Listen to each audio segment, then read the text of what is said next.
Hi everyone, this is Kalyan Kumar and welcome once again to Product Review. I know it's a long time after my last video, but it took me that much amount of time to work with this device and do the complete review. If this is your first time, then I thank you very much for stopping by. If you already are a subscriber, then my earnest gratitude to you for returning, and I sincerely hope you all like this video. Now, just when you thought that Alienware 17 had pulled out all the stops, the latest version, the R5, ranging from $1,549 in the US, which is currently priced in India as 1,93,900 rupees, and which in the US goes up to $3,974, whereas in India the same thing will cost you around 3,45,000 rupees, and it's not conversion, it's actual rates, and this pushes everything a step further. Sure, its new gray color scheme is handsome, but inside, a combination of an Intel Core i9 processor and a NVIDIA GeForce GTX 1080 GPU makes for a powerful gaming performance. Now pair that with great speakers, a beautiful G-Sync display and a revamped Alienware command center with overclocking options, and you have a winner. And I got the best internal configuration model, except that the display is not a 4K panel, though 4K is available in the US, but it's not available in India. But I'm going to show you how I'm going to make up for it. I got a 2K display, but I'm going to take out the display on a 4K monitor, and that we'll discuss in the next video. So let's begin with the unboxing of the Alienware 17 R5.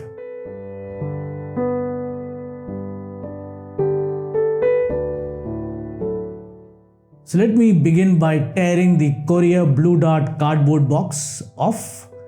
Now, though I ordered this laptop offline from a retail shop, but they themselves had to get it from another of their outlets in a city called Ahmedabad, and hence the courier box. Now that comes off and you see the Alienware box, which is pretty simple and elegant. Now let me open this.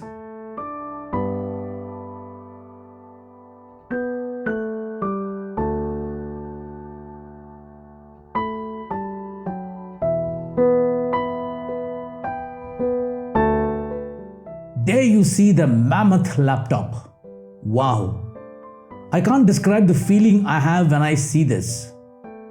I've been after this laptop since the time it was introduced, and I had to wait for a very long time as it was not available in India. This is the silver variant, or you can say the grey variant.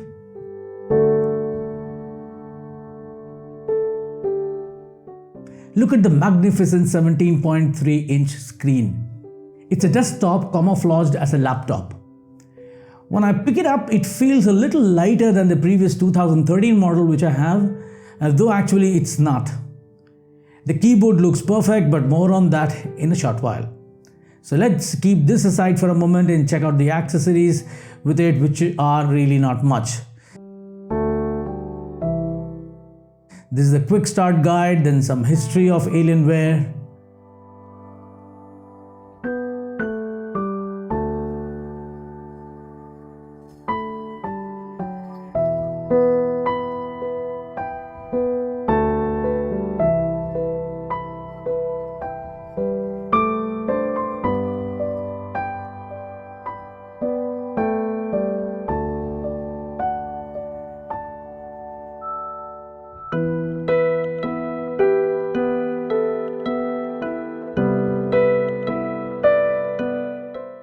And here is the power brick, the biggest for any laptop that I've seen, and can be definitely used as a powerful weapon.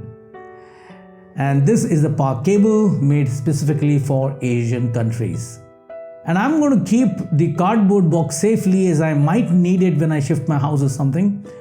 So in the box, you eventually get the laptop, the power brick, the power cable, user guide and introductory guide. So now let's look at the configuration.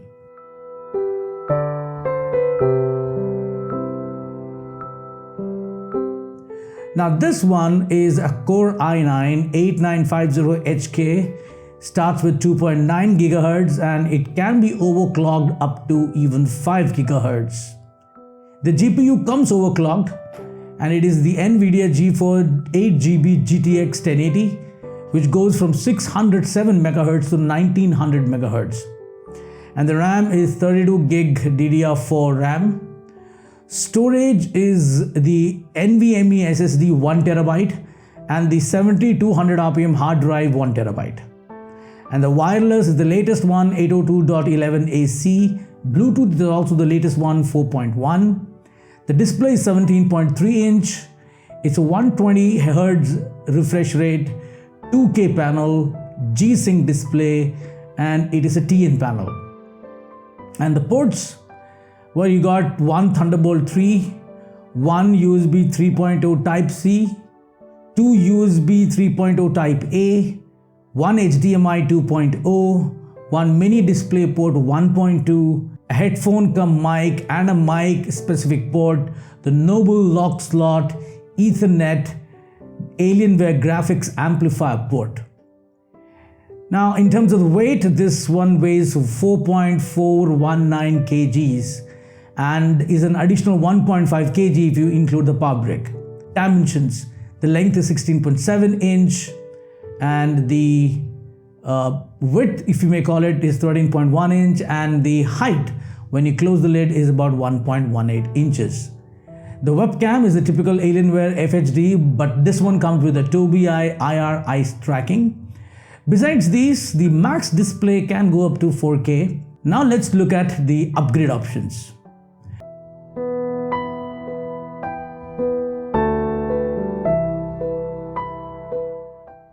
There are 3 SSD slots and 1 hard drive slot.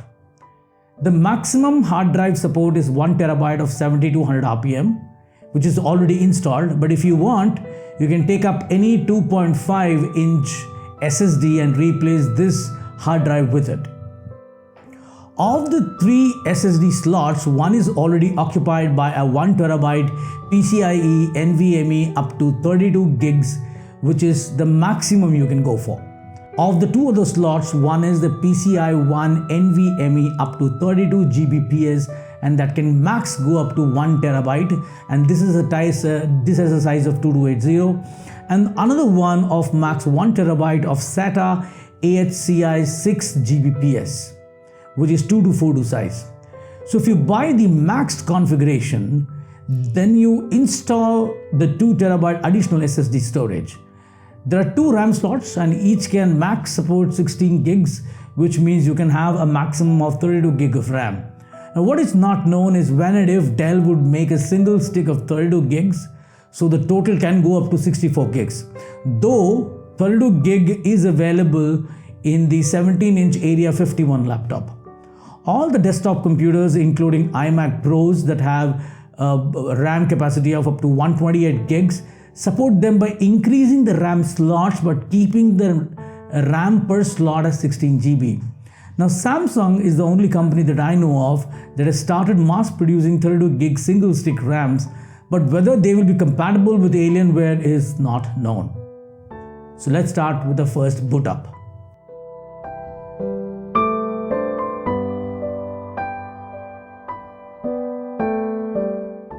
First, connect the power supply.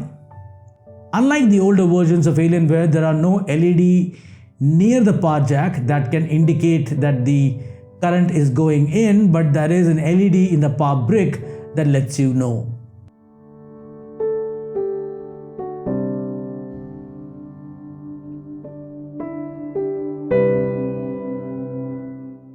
As usual, the power port is at the back.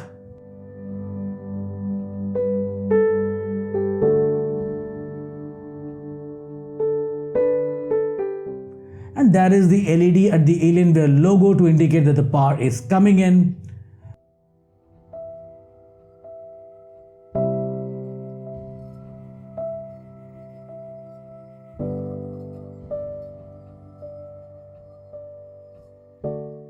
So let's do the first boot up.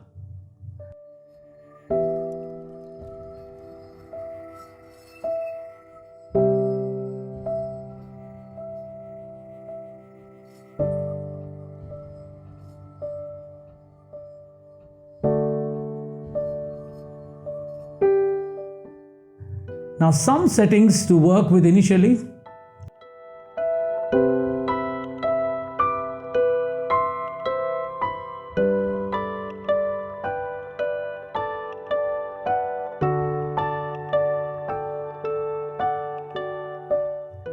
Finally, I got this ready in about 20 minutes. Now let's talk about the physical appearance.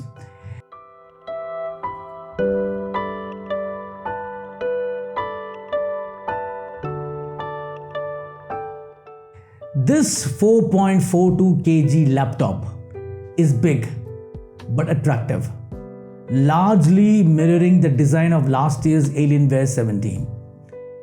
The silver scheme of my model straddles the line between flashy and professional. The stark, clean design is augmented with tasteful, customizable lighting.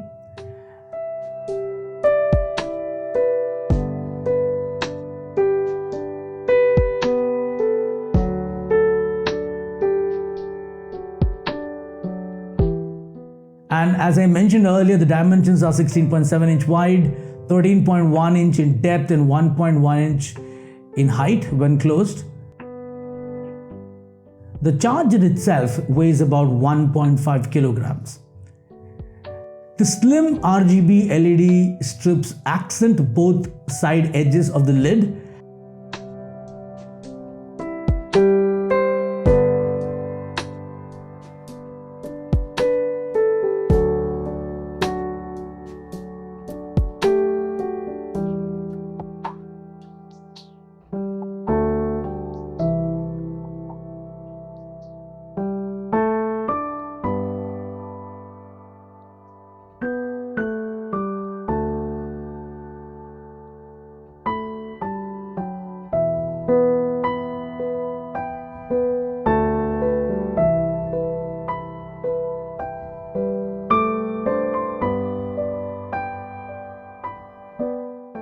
As well as the touchpad itself, a unique addition that I found myself appreciating greatly while using the laptop in bed at night. Backlit keyboards are great, and it turns out backlit touchpads are too. The keyboard backlighting is still zone lit rather than per key, which is a slight bummer, but the keyboard itself feels great with plenty of key travel and responsiveness. The touchpad is just as good, and it thankfully includes a pair of physical buttons at the bottom. On the visual front, you would be hard pressed to identify this as just a TN panel. The 2560x1440 screen pumps out vibrant imagery with fairly generous viewing angles, though it starts darkening once you reach more extreme slants. The screen hits an impressively eye-searing 390 nits at full brightness. Playing on at 120 Hz G-Sync panel, which synchronizes the refresh rates of your GPU and display to eliminate any tearing and stuttering, feels just as glorious as you'd expect. Now, I'm still not a fan of the rear of the Alienware 17. It ditches the traditional notebook design and instead places the lid's hinge about 1.25 inch in from the rear edge, creating a huge lip at the back. Now that lets Alienware add massive vents that no doubt helps to keep the colossal hardware inside cool, but it's butt ugly and gets awfully hot during long gameplay sessions. And I did mean butt with a double T. Now let's look at ports and peripherals.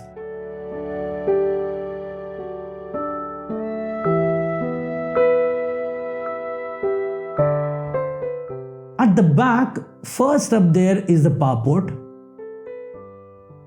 Then there is the Alienware graphic amplifier port for external GPU, which currently may not be of much use because the graphics inside is already the best, but maybe for the future it would be really useful. Then there is a Thunderbolt USB-C port that is followed by the HDMI 2.0 port, a display port, and a gigabit Ethernet port. Now, ports at the back, I feel, are always cumbersome to use, brushing your fingers through all the air vents and all. On the right side, there is surprisingly only one USB 3.0 port, while on the left side you have the headphone cum mic jack, a dedicated mic jack, a USB 3.0 Type A and a USB 3.1 Type C port, which is not Thunderbolt. And then there are no SD card slots too. So now let's check out the performance.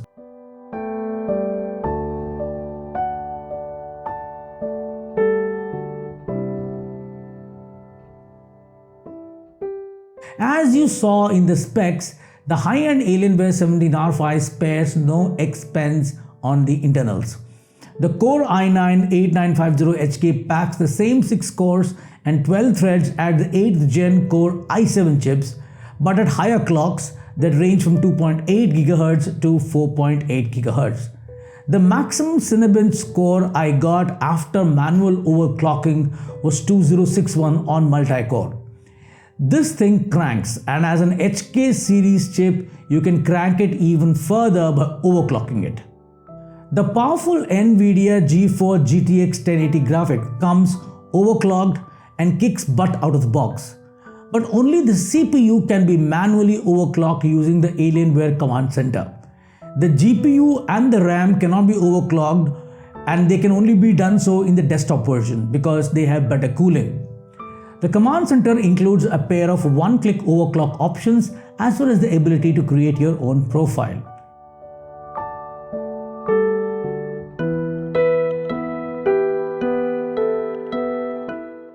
You can also adjust performance settings based on desired thermal parameters.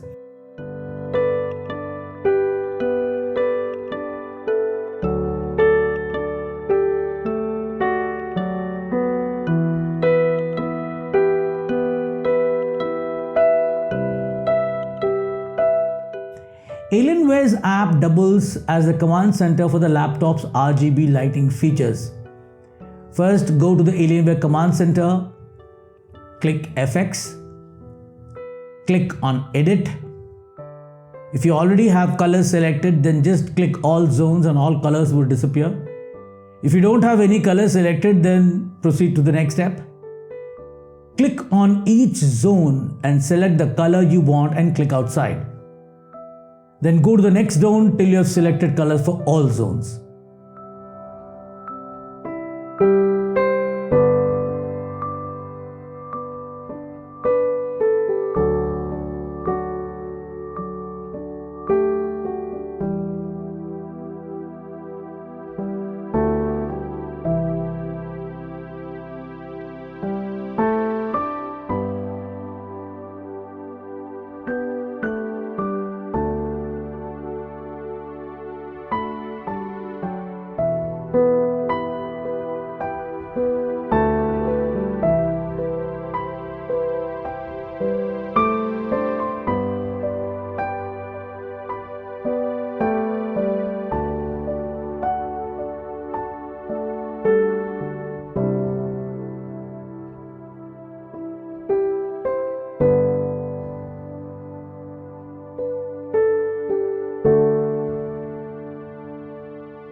Now you can do one more thing.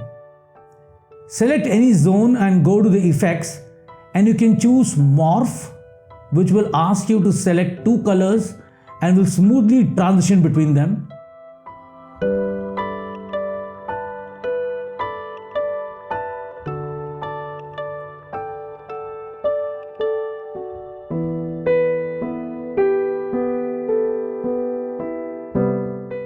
You can choose pulse, which will flash the color fast continuously.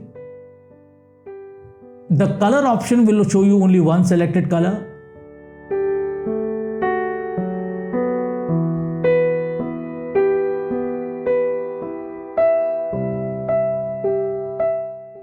Breathing will flash the color slowly.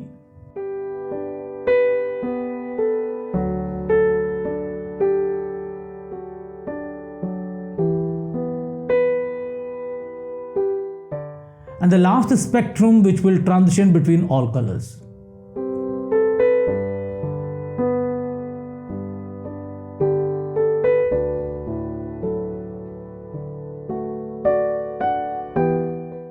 Now click the keyboard on the top right. You can now choose zone lighting, and same as before, select each zone and the color and click outside. And here also you can choose which effect you want.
By selecting 1, 2 and 3 numbered below the zones, you can change the fixed colors of the macro keys, which are basically programmable keys.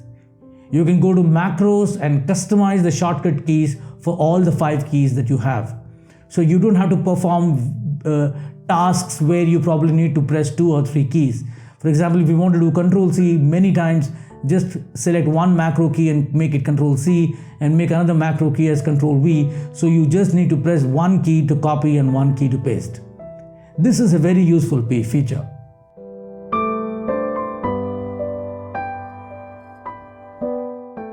Besides this, you can go to the library, which also acts as a central hub for all your installed games. The sound of the device is clear and loud enough to overcome the constant fan noise you'll hear, and boy, are the fans loud.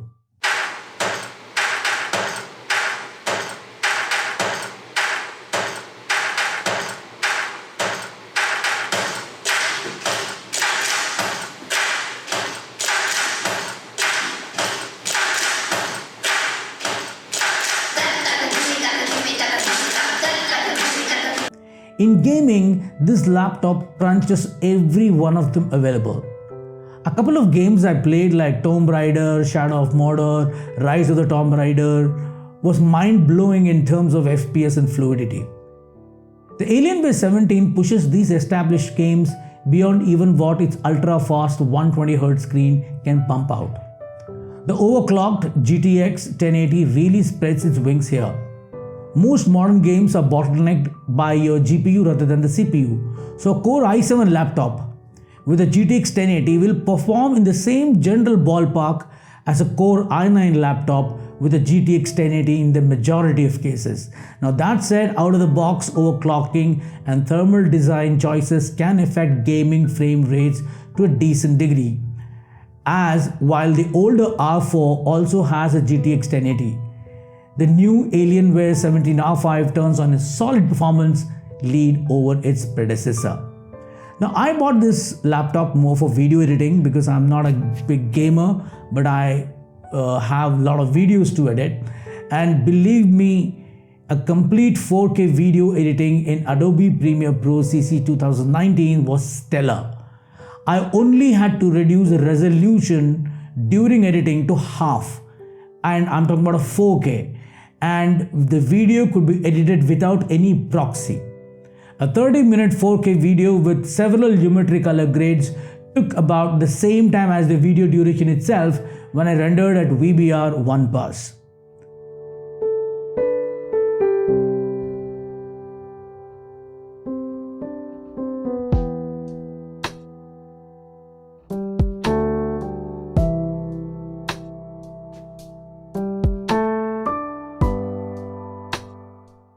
Now, I would suggest some modifications and additions, and this is my wish list.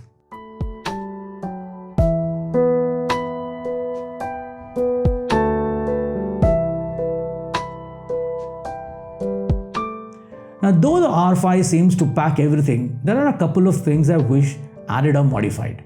The first on the list is lighting of ports. If you're working in the dark or low light, there's no way you will be able to know where the ports are. You must feel your way through or switch on the light, which defeats the very purpose of so much of lighting in the laptop. I mean, you have lights all over the place, but I think the most important place for the lighting is the ports. It has so many zones to be lit, like the chassis, edge or cover edge, but no lighting for ports. Lighting should be internal in the ports, so one can see inside the port and to know how to align the cable for the USB-A type or the HDMI or the display ports. The second is they should have at least 2 more USB 3.0 Type A's and 2 more Thunderbolt Type C ports, because again otherwise you have to depend on a lot of dongles, and we are carrying such a heavy laptop which doesn't mind being heavy, then you might as well add several ports. It'll be great to take out several 4K displays out of this, just like a MacBook Pro. The third is move the ports from the back to the sides. Now, being a laptop, it is supposed to be portable, albeit its weight. Ports at the back are good for a desktop, but not for a laptop. Finally, lighting on the 2 contour lines on top will definitely give it a great look.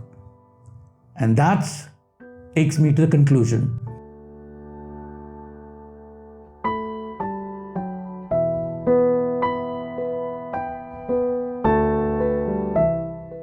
Now, buy this only if you are a hardcore gamer or a video editor like me, and that too if you want this to be a little portable.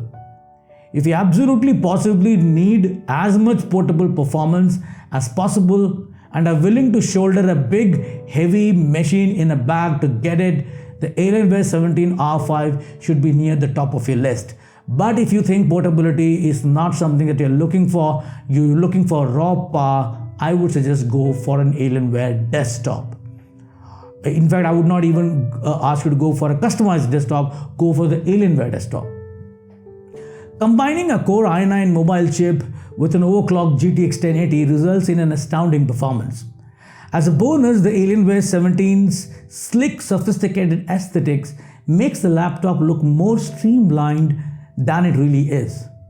Refinement and raw power. This is your pick when you pick Alienware. Regardless of which you choose, Core i9's arrival means that laptops can finally rival top-tier tower PCs in performance. And Alienware 17 R5 heralds an exciting future. Desktop replacements indeed. So that's it for the Alienware R5 gaming laptop. I hope you liked this video and found it useful. And if you did, then please hit the thumbs up button. Check out my other videos of this channel, and I'm sure you'll find them to be interesting and highly valuable. And if you do so, please hit the subscribe button and click the bell icon to enable notifications from this channel. With this is Kalyan Kumar signing off. Have a wonderful day. Goodbye, and thank you very much for watching this.